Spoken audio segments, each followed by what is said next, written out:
Hey, what's up, everybody? My name is the IT guy, and today we're looking at the differences in the standard installation or the minimum installation on when installing a Ubuntu desktop operating system. And we're talking about the 18.04 version over here. So this is just for the 18.04. I cannot tell if it's the same in 16.04. I didn't check it out, but I think that it might be just about the same.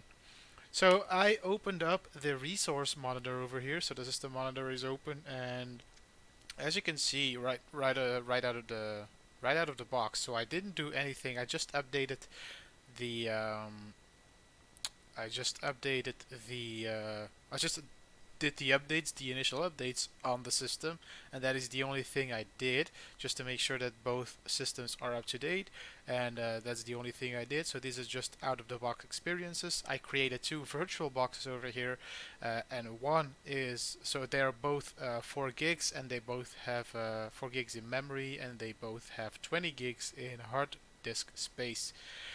So the first difference you'll notice is the percentages of the memories being used. So there is about a 2% increase, 2.1% increase in memory. I rebooted these systems a few times, and the percentages and the amount of memory stayed somewhat the same. Um, so if you would look at it in a bit more detail, so if I would open up a terminal over here,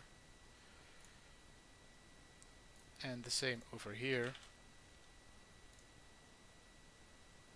and I would type in the top command over here and over here, you'll see that the differences, you cannot see the difference over here because they both have like 1 point, now it's 1.2 because I just opened up the top command on the system. So you cannot see the difference when the top command is closed. So if I would go ahead and close that again, so if I would close this terminal window over here and over here as well, you'll see that there is no difference. They both run, oh, this one runs at 1.2 right now. So okay, there's a little difference over here. There used to be no difference, so whenever I opened up the top command, it would shoot up to 1.2. But there is really, as you can see, minimal difference over here. And if I open up the terminal window again, and I type in the top command, you'll see up here that the amount of used memory over here is over 1 gig, and over here it's around 900 megabytes. So there is a difference. There is about close to 100 megabytes difference in the amount of system memory being used. Now that is not the only difference.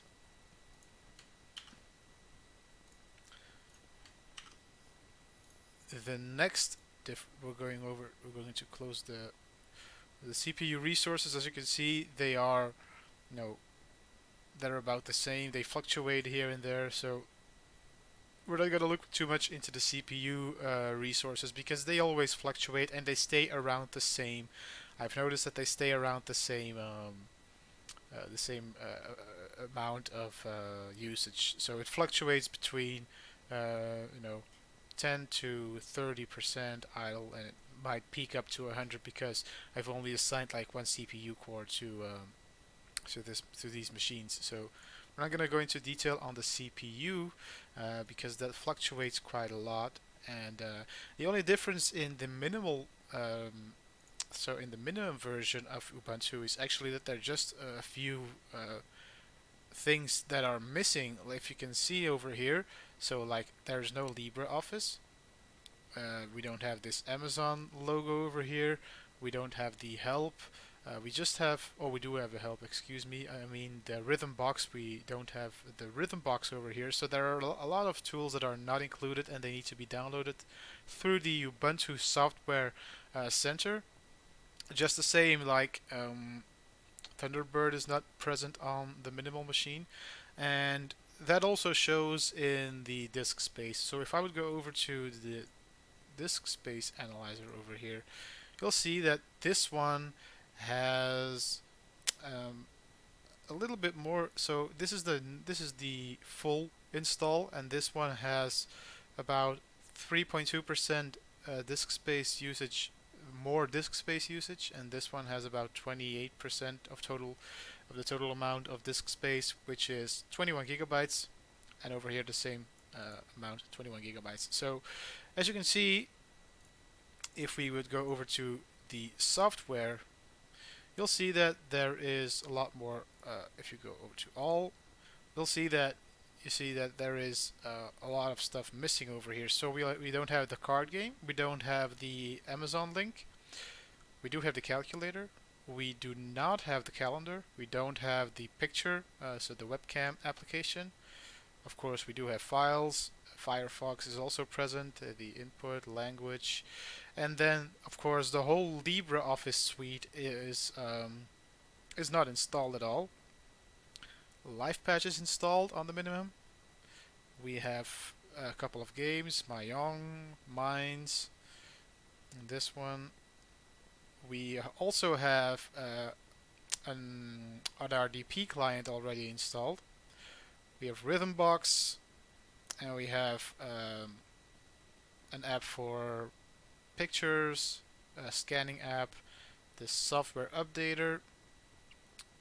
Those are things that are all installed, and of course the videos app, which is also not installed on the minimal installation. So as you can see, there are a lot of vital applications not installed, but I do think that it's a good thing that Ubuntu gives you the option to have a completely minimal install and then choose your own applications, because it can be quite, it can be annoying to having to remove all the applications that are already installed by default. So this is a cool way if you really want to get into installing software on Linux and you want to do a little bit different things. You want to install maybe you want to try to install the LibreOffice package yourself, and you want to create your own Ubuntu experience. Well, Ubuntu gives you the option to just have the bare minimum of software on there, and also it's a nice plus. You get like about 100 megabytes of RAM for free, and a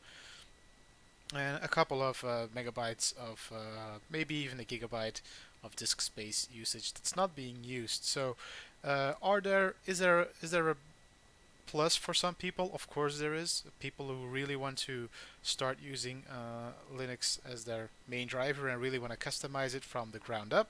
And also there are some benefits to the performance of the system as well. Although I do not think that it's really something that will be noticeable on today's machines. But if you have an older machine, maybe a couple of megabytes of RAM might come in handy. But I do believe that there are other options besides Ubuntu and GNOME 3 to run on that system. Things like, maybe I'm thinking about an Arch implication, or maybe even a a different desktop environment that runs on top of the Ubuntu operating system. So yeah, this is the little overview I wanted to make. I know it's a short video, and maybe you already knew this, but I do think that it's a great thing that Ubuntu included these types of these options in the install menu. If you liked the video, give it a thumbs up and leave a comment below. And if you want to see more of my videos, please subscribe, and I'll see you in the next video. Bye bye.